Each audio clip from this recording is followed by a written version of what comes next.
Texas Senator Ted Cruz joins National Report right now. Senator, welcome. As you know, Americans who questioned the origins of COVID were dismissed as conspiracy theorists. When will the American public have a clear answer as to where the virus came from? Well, I think it has been evident for a long time that it is very likely the COVID-19 virus escaped from a Chinese government lab in Wuhan, China.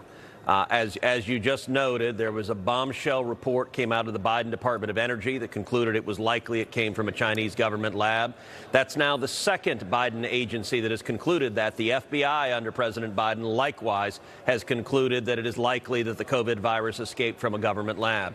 You're exactly right, Emma. For 3 years, Democrats and the corporate media echoed the talking points from the communist government of China, that you couldn't say that it was a conspiracy theory. I'll tell you, 3 years ago, back in March of 2020, on the podcast I host every week, it's called Verdict with Ted Cruz, I laid out in detail the evidence that was evident 3 years ago. I thought then it was overwhelmingly likely it had escaped from a Chinese government lab, and today the evidence is still overwhelmingly likely. You know, Biden's spokespeople are saying they want to get to the bottom of it. Well, here's what they could do. They could release the classified information that demonstrates where this virus came from, the evidence that proves that it came from a Chinese government lab, number one. And number two, they could call on Democrats in the Senate to hold hearings. I'm on the Senate Foreign Relations Committee, the Senate Judiciary Committee. To date, Senate Democrats have had zero interest in accountability for this virus that killed so many people and did so much massive economic damage. And when you think about it, Senator, those stories are out there from mainstream media. Debunked theory over and over. These were talking points that were put out on opinion shows. And now here we are from the Department of Energy with classified documents, somehow released, by the way. But it's not just mainstream media. As you know, as Dr. Anthony Fauci has gone on the record numerous times about the lab leak theory. If you listen to him, this is a theory here with zero evidence to back it up. Listen to this.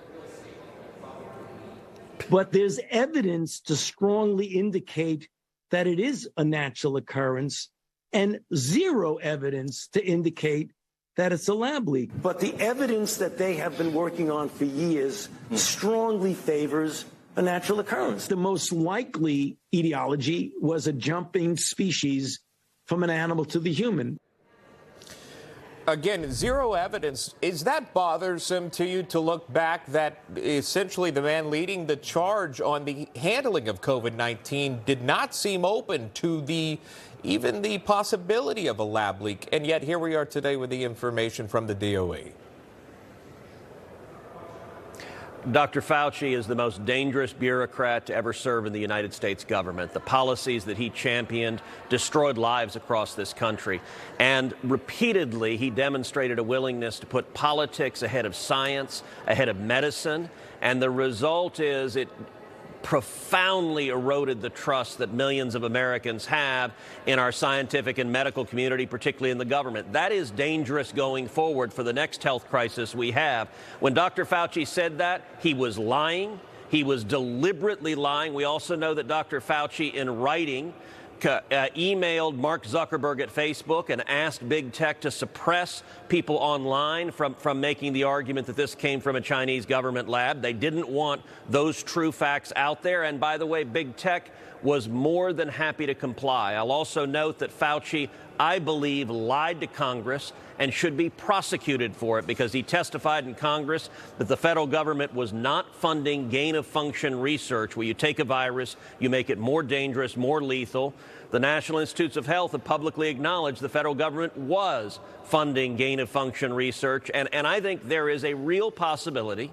It is not as likely that it escaped from a government lab, but I think it is more likely than not that it was in fact altered and created in a government lab. It may have been naturally occurring and escaped from a Chinese government lab, or alternatively, and I think this is the more likely explanation, it was a naturally occurring virus that they modified, that they used gain-of-function research to make it more transmissible, to make it more deadly, and then it escaped from the lab and killed millions across the globe. And if that's true, by the way, China bears direct responsibility. We ought to be holding China accountable.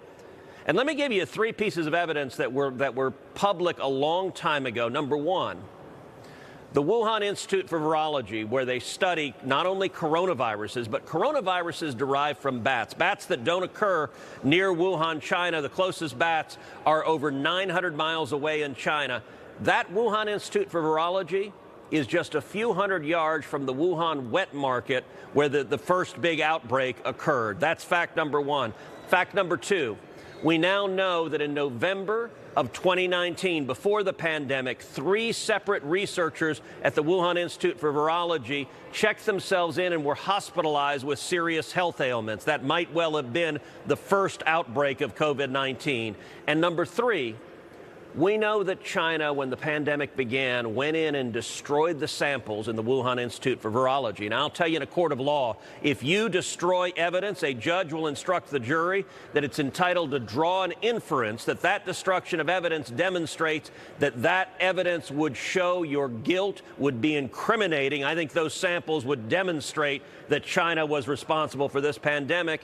And to date, both Democrats and the corporate media have been more than happy to parrot the talking points from the Chinese Communist Party rather than hold China accountable. It's such a fascinating development, as you point out. And there are questions that are so obvious, by the way.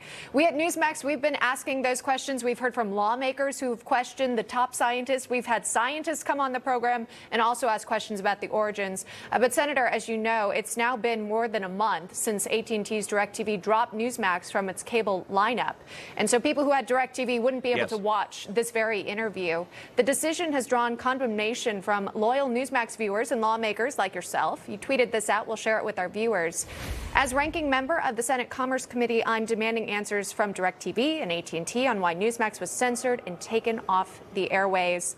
Senator, can you provide an update for us? Any action on the Senate Commerce Committee so far? Well, yes, so I've led a coalition of senators in holding AT&T and DirecTV and Texas Pacific accountable for the decision to deplatform Newsmax. I think that was a terrible decision. I think there are millions of Texans and millions of Americans across this country who want to have choices in viewing and where we get our news. I'm a big fan of Newsmax. I think you all do a terrific job. And this is sadly another example, I believe, of corporate political bias. The solution that I want to see is I want to see DirecTV put Newsmax back on air. And so I am leading an effort in the Senate Commerce Committee to hold DirecTV, to hold AT&T and Texas Pacific accountable.